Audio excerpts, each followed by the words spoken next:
His name is Seizure backwards, so I think we're going to be calling him Seizure instead of or whatever we were commenting on before. SoaR Gaming versus Team Eager. SoaR has a new look. They grab Vedium and Benji, two of the guys that really stick together as a package. They're going to be on the outside lanes as the hunter and the solo laner. SoaR is going to see a movement of Andinster to the mid lane. Baskin was the other player that moved over to the mid lane. Obviously, he did very well for his squad earlier in the day. Really want to see how Andy does here. And he also respected the fact that it's homie Efe that's going to fulfill that jungle position. It's not very common to see somebody that's been playing one role for about 3 to 4 years to hand it down to a new up-and-coming, well, not necessarily new and up-and-coming player, but a newer up-and-coming player than Andinster is. So seasoned veteran, you know, winning Season 1 Worlds, and on top of this, both Andinster and homie Efe respect each other so much with their play back and forth. If you ask them who you think the best player in the world is, they're going to say one or the other. You know, it's interesting. I know you were trying to say Andinster is from the original class of SMITE players. He was the original best player in the world, heavy air quotes, right? And then you look over to homie Efe, he's that second or third class of players that come in along with Hurrywin during the Fat Chunks era after, you know, your reign of terror in like 2013, etc. So we see, well, maybe not that early. Actually, no, 2013 is when you guys were doing it. It's definitely not 2032. As we get into the picks and bans, Zeus being locked in for Team Eager. We've seen it yet and time again, ever since Super Regionals in the finals against SoaR. Actually, Zeus was such a dominant pick for them, surprisingly, with both Giannis, Toth, and Raw still available, electing to go for this huge area of effect damage on the Zeus. I love the Zuler pick here for Team Eager. Arlong Shen going to be next to it, most likely in the duo lane. Gab, Thanatos, Ra across the way. We're going to see Andy on the Ra here. But Uller, the Zapman Uller, Uller is a character that you can only play if you're really good at him. Full stop. That sounds hilarious. But when it comes down to it is, Uller is an ability-based hunter, and if you're not landing, let's say 90% of those abilities, he's just a wasted selection. Zapman was one of the first real players to come out and really rock the Uller really hard, and since then, he's really been very strong on it. It's a flashy character, it's a fun-to-watch character, but most importantly for Eager and their fans, it's an effective character. It's not just the Zuler here, it's the Arlong Shen that's probably going to be onto Aurora. He's been playing some warrior supports every now and then. With his rotations, he's been setting up mid lane quite heavily. So we could see a lot of aggression coming out of the dual lane if that's going to be for Aurora. Here's my question though, with the pin getting changed as Jingwei selected across the way, interestingly enough, Arlong Shen doesn't have a cripple on the pin anymore. Is it still like extremely valuable? Now, he doesn't have the cripple, but he's still going to have the root, which is very important. You can always wait for those defensive cooldowns anyway. With how aggressive Zap could be, he could force the cooldowns, and then Arlong Shen on Aurora could capitalize. But look at this. Fenrir yet again. Between Divios, these three gods, I don't necessarily... Well, obviously, Terra's not going to be played for DJ Pernicus. Says you. More than likely... DJ Pernicus would not play Terra here. You say that, meanwhile, the first game Eager plays at Worlds, Chang'e goes into the jungle. That's a different story here and there. But those three frontliners, that could be played by Divios any which way you look at it. That is not a different story. That's a little bit. I was just looking at the frontliners and thinking, like, what's going to happen in the solo lane for Divios? Different chapter, same story, I think, is the way to go. A wheel is selected as well next to the Thanatos. So you're going to have an assassin over there in the solo lane. Which one will it be? Well, we'll not play the guessing game. We got like 5 seconds before we get into game. So one of those characters is going to be over there in solo. I would rather see a wheelish solo, but we've seen a lot of success out of Thanatos in the solo lane, and that's what it'll be. Benji over there in the solo lane. Give a round of applause. This is one of the name changes I actually like this season. Benji used to have a 1. Now he has an I. You have heard me, whether it be on broadcast, on first period, or otherwise, lament and get very angry at name changes. This one's all right. Benji, hats off to you, buddy. You got to own up to your name, and that's exactly what Benji has done. You know, formerly known as Salt Machine back in Season 2 of Enemy Days when he and the rest of his team made it to 2nd place in Worlds, where they did eventually end up losing to Epsilon back then. Satman, not a stranger for damage in the early game, doing a lot of poke. Vedium, oh, that poke. That's what I was immediately. So, granted, Jingwei is going to get back to lane. If this is any other character, that's a giant win. Yes. The game is all about pushing up these lanes, but Jingwei's just going to be able to come on back, no problem. But it's still a good factor because Jingwei at this point, a lot of damage in mid lane that they're trying to do onto each other. They're going to miss out the jump, though, instead of electing to clear the archers. But Jingwei on the left-hand side for Vedium, he could have been looking for poke during the waves connecting to each other. Instead, not going to be able to get any sort of hits off. He's going to lose all that gold under his his tower, and he's going to lose a red buff. Meanwhile, blue buff is going to get stripped away from Team Eager, which is really fine if you're looking at it on the side of Divios. He's expecting that because he went for the Chalice of Mana. Ah, okay, there you go. That's why it's fine, because I was going to say, Terra's not a character like Chalk or Bakasura, I guess, in the solo lane, where that can go without that blue buff. Aurora over here, looking for the big purple guys. That man zoning out. DJ Pernicus just making it back in the lane, whereas Benji and Homie FA will play the assassin lane over here. Vedium just getting abused. The pin, the stun. One more basic will do it. Zapman finds it. Bluestone, thank you. Zapman with first blood. This is looking really good for Eager to already start off into a good snowball advantage, because now Aurora can start rotating and start helping out the best in DJ Pernicus, whereas Zap can just continue to look for the 1v1s against Vedium. The experience and gold is going to start to skyrocket now, especially with Zap rotating down towards getting the red and the purple. That's the start to the season that you want to see if you're an Eager fan. Zapman going off, getting early poke, chasing a player back, getting the early first blood. I mean, this is the identity of the team, very much so. Is Zapman getting kills? In reality, I think it's much more of a team-based strategy and result than that. But Zapman's certainly the focal point. Vedium finds a way out as Aurora comes from behind. Good communication. Captain Jigs warns his new Hunter player that's going to be the case. Forced into rotating now into the dual lane is Jigs, which is going to make it a little bit more trickier in the mid lane, not having that support there. This is something that Eager would much rather have. They want to have the 2v2 in that dual lane. Aurora and Zapman have been playing together for so long, and with this first blood advantage, DJ Pernicus making the rotation. Jigs could even be in trouble here. Aurora pops out, and the stun off DJ is going to be off the mark. They both missed their stuns, unfortunately. Yeah, everybody just kind of misses. Jigs able to roll out. Not a care in the world. But the thing is, when you're rolling around as Geb along a wall, you can actually use that wall to your advantage by slowing down your speed, which forces Eager to miss those two easy abilities. Yeah, absolutely. And I want to make sure. I think we kind of glossed over that. That was Jigs pulling a very nice juke to stop the jump out of DJ Pernicus.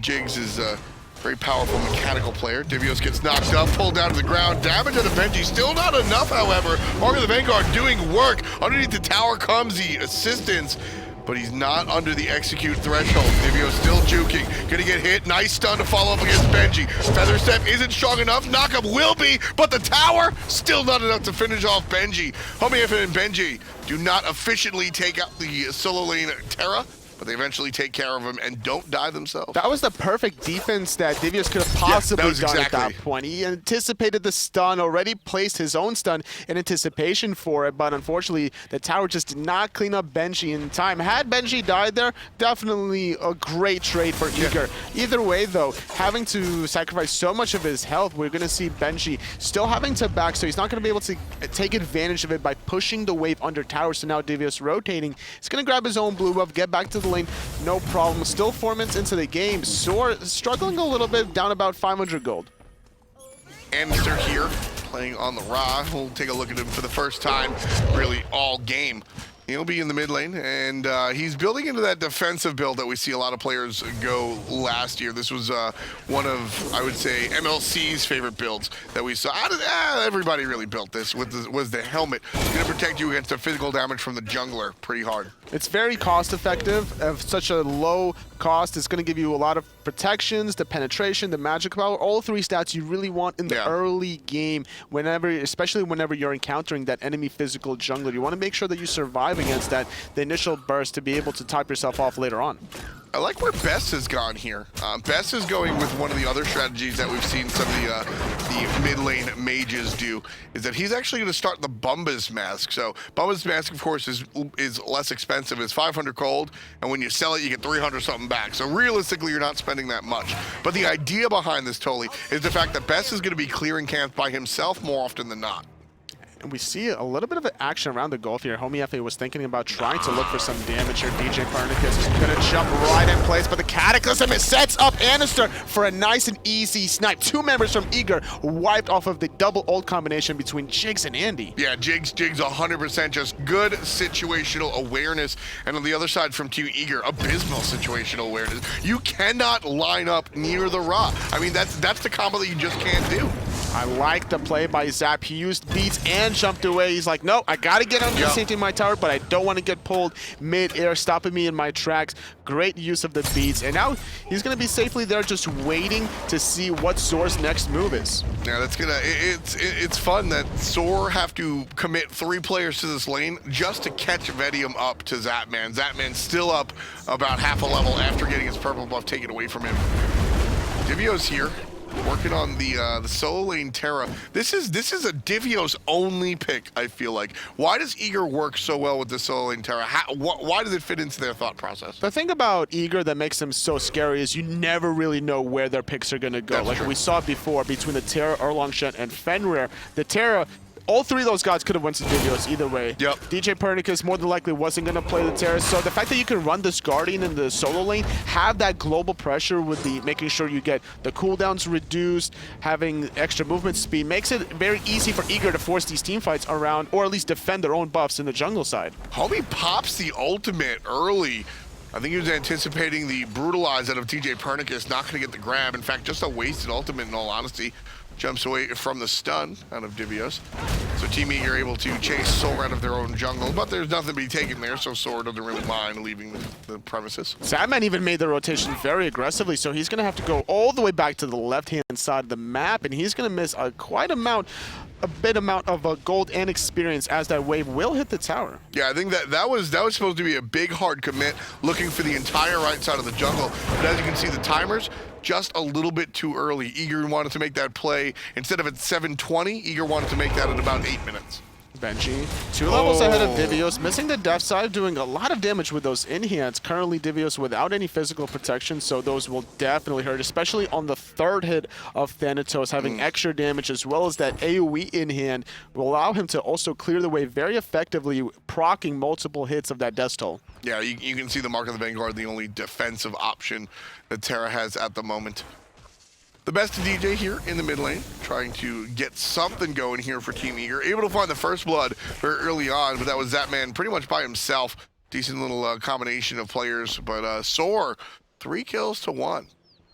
Off of the back of that ultimate combination from Jigs and Andenster. Now, a battle over these oracles in gold here, whereas Aurora is buying enough time for homie Efe. He's going to get taunted back into the mid lane, doing a lot of damage, and it's going to basically just zone away homie Efe, so the rest of Eager can continue pressuring middle. And we even see on the right-hand side, forced into the beads. The snipe is not on the mark this time. DJ Perning is going to get in trouble right there, avoids the ultimate out of the mid lane, but takes a bunch of damage from the jungle assassin up in the sky. Is Thanatos looking for DJ, not going to find it. Gets double stun onto the tower, but it's just not enough. It's going to be a lot of damage onto Best, making sure that he uses his beads as well. Overall, I would say SoaR got the better end of that, except for Divios finding the kill onto homie Efe, trying to find those Fire Giant Elementals in Divios, catching him off guard. So that's a little bit just underestimating the amount of damage that Divios is going to be able to provide. He does have the purple boots online. The early penetration is going to be strong. Benji narrowly avoids the stun. Smart choice right there. A lot of times you'll see Thanatos' I mean, we've seen a lot of missed. Ooh, not a missed opportunity here. Goldsphere, you're going to go down. Aurora playing defense. And that will be that 25,000 gold right here. It's going to amount to about 1,000 gold in the lead. More importantly, it takes away SoaR's lead. So if you're rooting for Eager, things certainly looking good. It's something that Eager's always been doing a great job about. After taking out that pick onto homie Efe, they just make sure that they always group up, taking anything that they can on the map. If the buff was available, they would have went for that instead, surely, but making sure that Aurora was zoning was good enough for the Best to get off his damage, especially he had his ultimate available. What I love about that homie Efe play, I want to rewind just a little bit. Aurora even uses the ultimate, the taunt, right? He's just harassing the homie Efe, but without a character to meet up with like Ra. Andy wasn't in that conversation, he was on the other side of the map. Without somebody like Ra or somebody to sustain, that damage winds up being permanent. So that's why you see Divios get the kill. The support, why is he messing with you? You'll never get the kill, but who's the follow-up player? Who's going to get him 20 seconds later? That's the question. You got to be holding hand in hand and SMITE in the jungle side with your mid laner and vice versa. You don't want to be really left alone, as such a warrior support will certainly take advantage of you. We saw SoaR flirting with the idea of the portal demon, but instead now Eager are starting to group up and they want to be able to pick off Jigs. Oh, not going to happen this time. Jigs lined it up for the ultimate out of Andy the first time around. This time it's going to be homie Efe Efe that capitalizes. Ultimate out of the support player will get 2 stuns, but nobody gets hit by Basket. Not as much damage as he might have anticipated. So instead, it's DJ that falls again for the second time this game. SoaR doubling the kills of Eager. It's 4-2. It's very difficult to pick off Jigs with his build at this point. He has to reinforce Greaves into the mark of the Vanguard. So if you really want to commit onto him, you're going to have almost all 5 members with all their abilities just to be able to take him out. Whereas on the side of SoaR, if they catch you out of position, they're going to just take you out completely. We saw DJ Pernicus go in just to take Jigs off the table, but the ultimate from Homie Efe was still available. Pulling him back in while the beads was not available for DJ allowed for a very clean kill. And Homie just beat him up. Man, the underrepresented portion of the Awelish ultimate is just how much power and attack speed it gives you. I mean, right away, you're amplified by, I think, 40 or 50, like, off the bat from the first level of the ultimate, and the attack speed gets something silly as well. It's not just all about that grab. It's about the after the fact. In fact, you actually see sometimes Awelishes, when they're split pushing, will pop the ultimate under the tower, and it just makes it so, it just melts it like butter. Especially once you have those mid to late game items to give you that little bit of penetration to be able to effectively take out those objectives even quicker. Even though SoaR was fighting into that Zeus ultimate when they picked off DJ Pernicus, it's only level 11 Zeus at this point. It's not the strongest thing in the world. You still have enough timing to be able to get your pick and get out, especially when you're relying on the sustain coming out of Annenster. Vedium able to catch up here, going the Devo Gloves build. He's going to even up the experience lead that Zapman had initially, thanks to some good, solid team play. Everything all even here, basically, in our 12th minute of gameplay. 2,700 experience, Toli. Paint me a picture.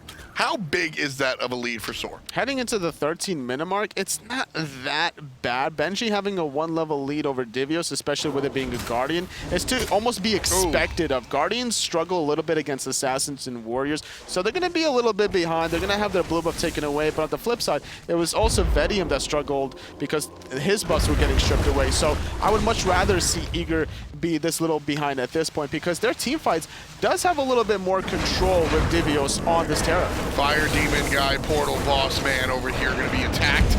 This is SoaR, drops out some health, and he gets the kill on DJ through the wall. Down from the sky comes Benji, but the portal is Eager's all over the place.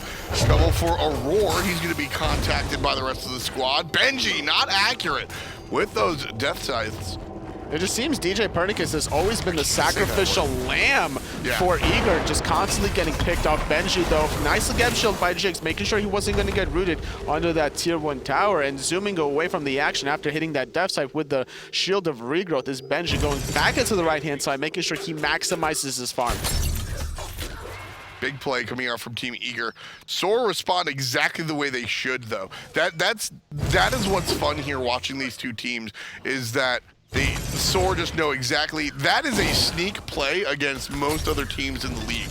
I mean, how do you know that play is going on outside of the vision that you have right there? So much confidence out of Zab, man. Just walking casually into SoaR's red buff, stripping it away, recognizing he has a very small timing window to be able to execute that play. Still having both of his relics in case he did get in trouble is what makes Zap still, even at this point in his SMITE career, such a strong player. Yeah, I mean, that has to also help out the team. You played with Zapman for a number of years. That infectious attitude. Now, we're not talking about when things get bad, but when things are going good, Zap's very, very confident. How important is that to the rest of the team? It just, you basically can feed off of his confidence. They're not going to be able to get that. Oh, he stole it with the axe. Did he? Yeah. I don't see the little glowing effect right in front of the No, they wind up splitting it. Okay, I thought he got the first one. I thought Zap got the first one, and then the second one was stripped away by SoaR. But either way, 1 for 1. Neither team getting the vision in front of that Gold Fury. Both teams, though, electing to try to figure out a way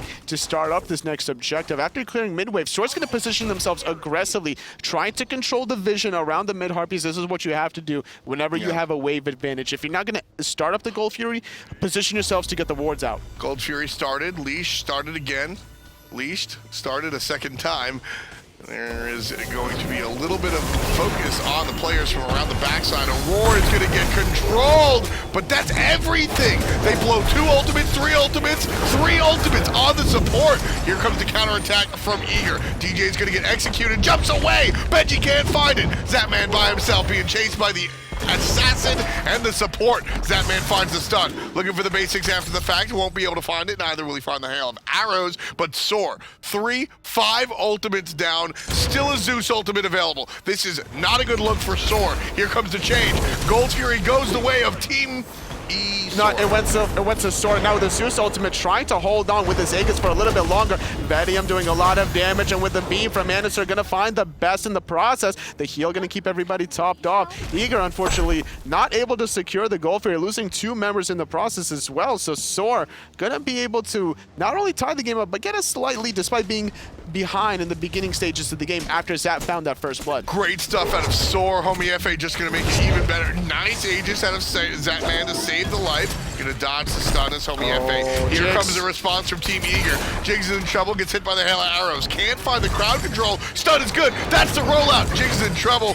And there it is. Zapman cleaning it up. 2-0-0 for the New York Hunter. But SoaR right there, they make a they make an interesting play by investing everything into Aurora right there. 3 ultimates just for the support.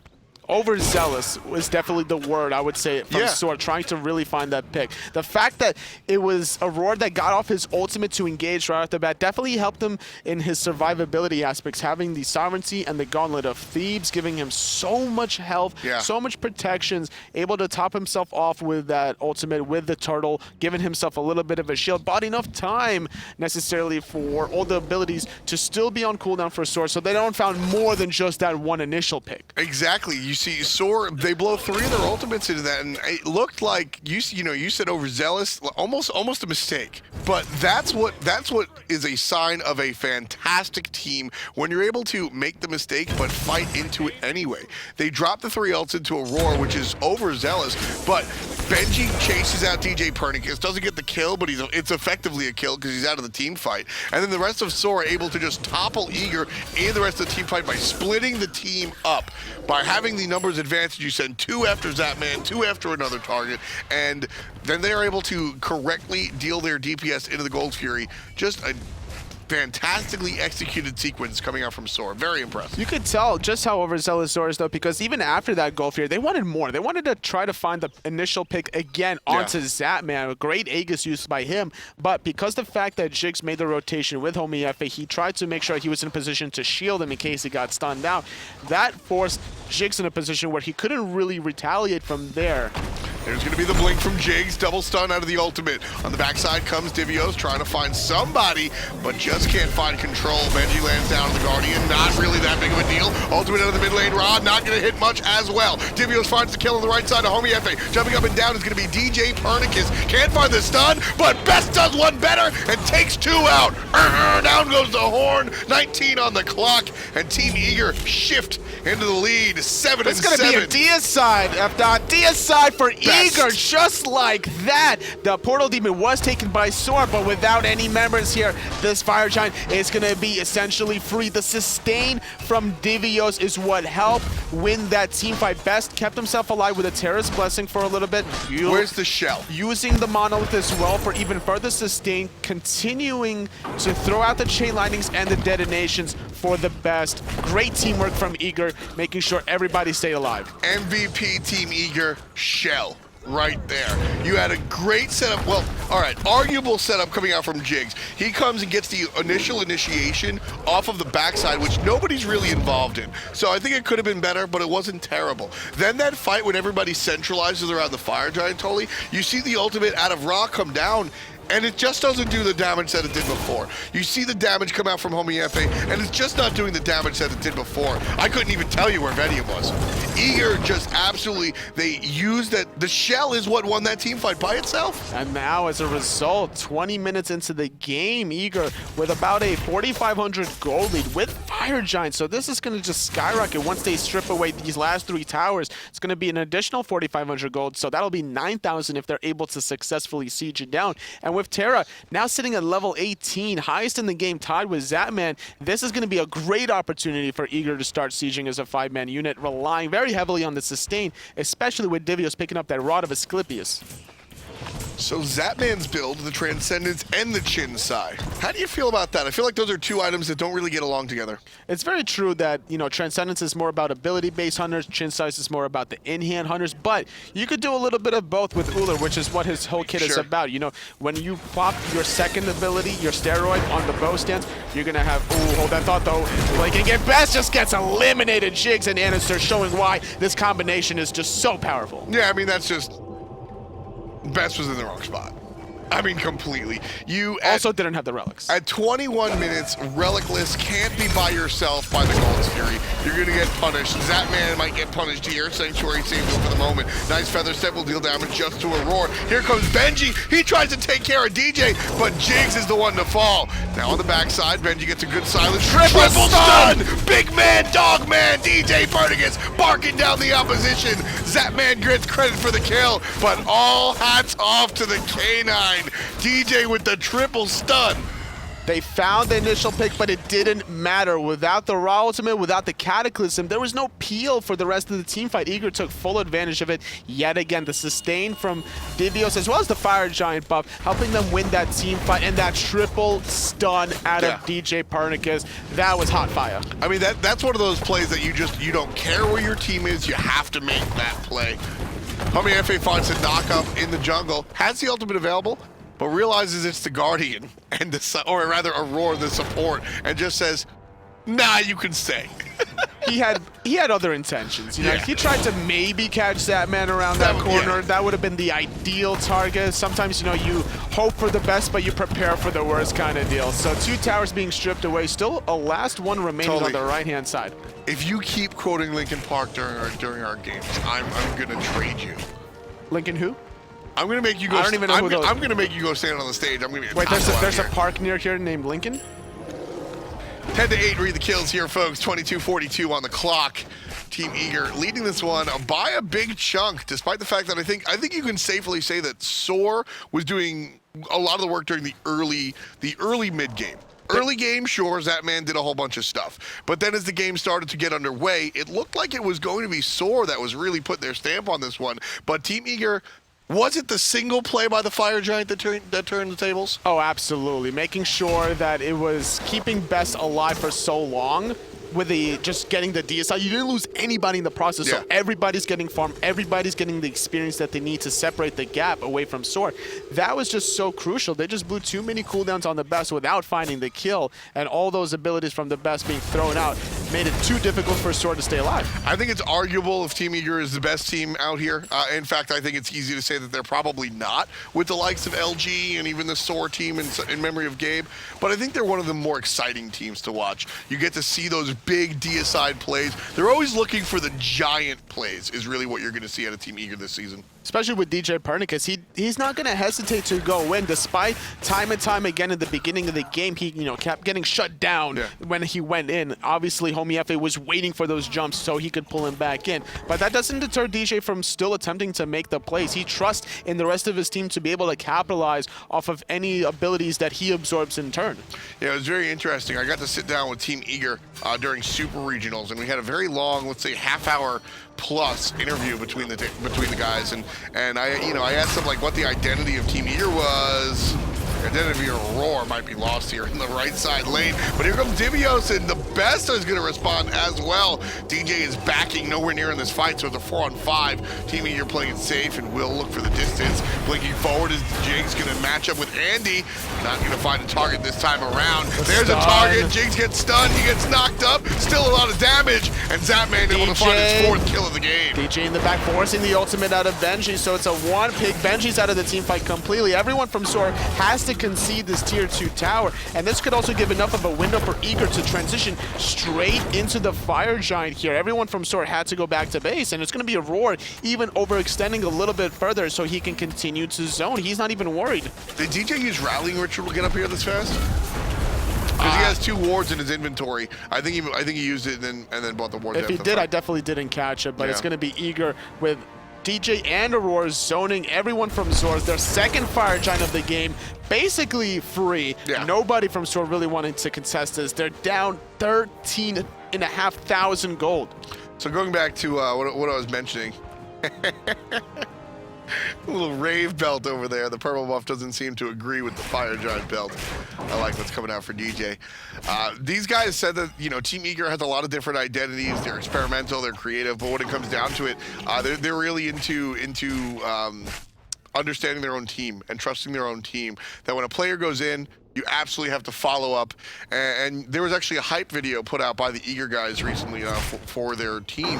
And, you know, you hear Zapman saying, like, look, I used to make roster changes left and right, but DJ is the one on this squad that really instills the whole, like, team mentality. That's all about the unit. And I think that really helps Eager both last year and coming into this new season. Coming from a lot of competitive experience in other games as well, DJ Pernicus has that leadership ability within him to be able to really light a fire beneath everybody from Team Eager, making sure everyone's on the same page mentally. And despite, you know, like we mentioned before, time and time again, DJ getting shut down earlier on in the game, it doesn't matter because everybody is looking at the bigger picture. Eager's always about the objectives, managing to sneak some here and there, managing to win the team fights because they have trust in each other. If relics are down, they're not going to take the team fight. If somebody's out of position, Devios is going to make sure that he bails him out.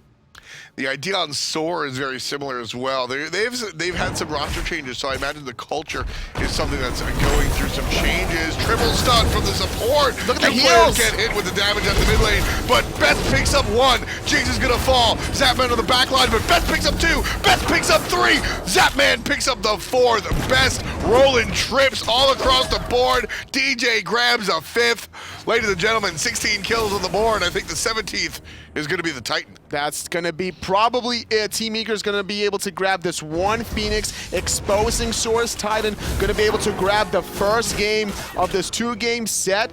And they're looking very strong here, You know, after that first blood from Zapman, it looked like they were going to get into a really good spot to be able to snowball the game. SoaR fought back pretty well with Jigs and Anister, but it was all Eager.